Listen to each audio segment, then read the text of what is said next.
Donc la semaine prochaine aura lieu ce qu'on appelle la Pâque juive. Alors la Pâque juive, c'est intéressant parce que le mot Pâques s'écrivait avec un S avant, et en anglais on dit, alors pas la Pâque chrétienne, ce qui est Eastern, mais on dit Passover. Alors je vais expliquer pourquoi en anglais ça se comprend bien. Passover, ça veut dire passer au-dessus. En fait, la Pâque juive rappelle l'événement de la sortie d'Égypte. Le peuple d'Israël était esclaves chez le pharaon d'Égypte, et donc ça a été le temps de la liberté, de la libération. Ils sont sortis d'Égypte. C'était pas facile. Il y a eu 10 plaies, le passage de la mer Rouge, toute l'histoire de la sortie d'Égypte racontée dans le livre de l'Exode.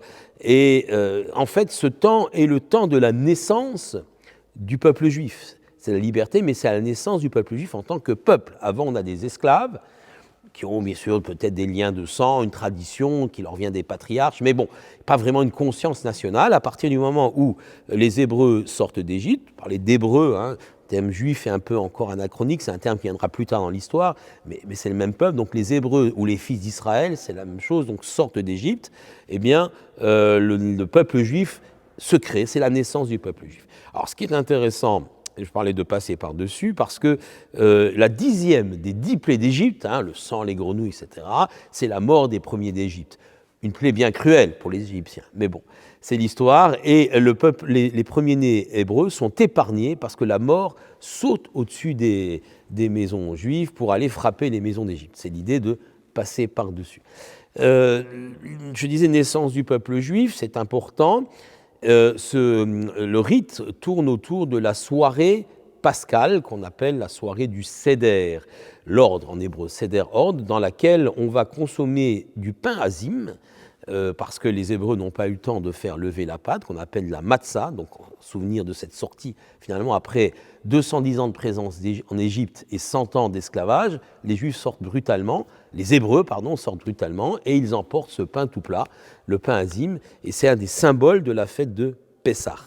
Et puis on mange des herbes amères aussi, pour rappeler, alors chacun a sa tradition d'herbes amères, mais pour rappeler l'amertume de l'esclavage. Et il y avait un troisième ingrédient, troisième aliment, que nous ne consommons plus aujourd'hui, c'est l'agneau.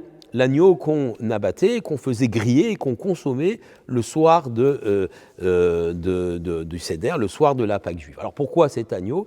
Parce que traditionnellement, le mouton était un animal sacré en Égypte, que les Égyptiens ne consommaient pas. Dans le panthéon des dieux égyptiens, il y a Amon-Ra qui a une tête de bélier.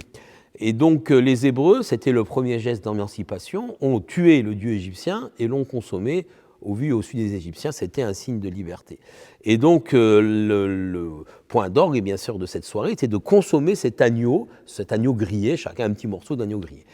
Ça ne se fait plus parce que ce rite était lié à la présence, à l'existence du temple de Jérusalem. Le temple de Jérusalem n'existe plus aujourd'hui. Il y a toujours l'esplanade du temple qui est devenue l'esplanade des mosquées. C'est un problème politique dans lequel on ne va pas rentrer. Mais donc, puisqu'il n'y a plus le temple de Jérusalem, il n'y a donc plus possibilité de consommer l'agneau de Pessah. On y fait allusion, on en parle, il y a un os, il y a un plateau dans lequel il y a différents ingrédients qu'on consomme, et il y a un os qui rappelle ce temps du sacrifice de l'agneau de la fête de la Pâque, et donc du coup on ne le consomme plus, mais son souvenir est éminemment présent. Alors cette tradition est passée dans le monde chrétien, bien évidemment, l'agneau de Pâques. Alors évidemment ça a pris un... Alors il faut bien comprendre la filiation entre christianisme et judaïsme, elle est extrêmement forte. Jésus est juif, tous les apôtres sont juifs, Paul, Pierre, tous sont tous juifs, donc ils vivent le judaïsme. Après, ils vont leur donner un nouveau sens qui viendra d'ailleurs après la mort de Jésus, parce que Jésus lui a rien changé au rite juif, c'est les apôtres qui vont changer les choses, en donnant un nouveau sens, bien sûr, qui est le sens chrétien des choses, mais en gardant la base des rites. Donc l'agneau, qui a une autre signification maintenant, mais qui reste quand même l'agneau. Et d'où donc toutes ces traditions d'agneau, ou dans les boulangeries, vous avez des gâteaux avec en forme d'agneau, etc. Mais tout ça vient de la tradition juive, de l'agneau pascal, de la Pâque. On dit l'agneau pascal chez nous aussi, de la Pâque juive.